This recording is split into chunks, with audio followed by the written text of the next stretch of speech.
It was April 1942 and the Imperial Japanese Navy, with multiple victories in the Pacific, was preparing for the Midway operation, and their transport ships would be landing troops in the Solomon Islands.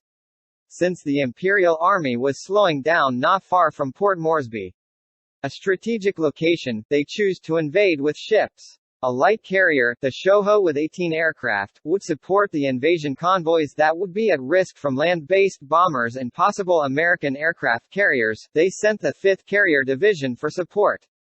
It consisted of both of the Shokaku-class fleet carriers named Shokaku and Zuikaku. These were arguably the best aircraft carriers in the first half of the Pacific War. They carried 121 aircraft and were commanded by Vice Admiral Takagi.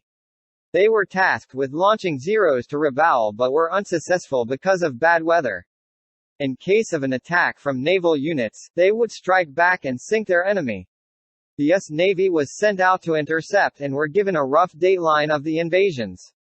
They dispatched USS Yorktown and Lexington, both fleet carriers commanded by Fletcher. In this video we are going to talk about the first half of the operation starting on April 4.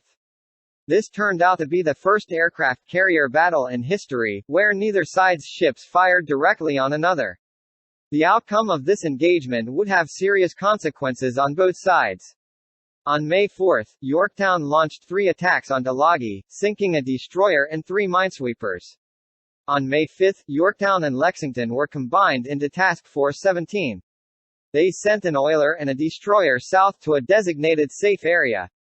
They expected the Japanese carriers in the Bougainville area, but they were north, not far from Task Force 17. The Japanese Carrier Division traveled around the Solomon Islands and was heading south, waiting for reports of American ships. With a scout plane destroyed, the info gave the Imperial Navy a vague location of where the American carriers were.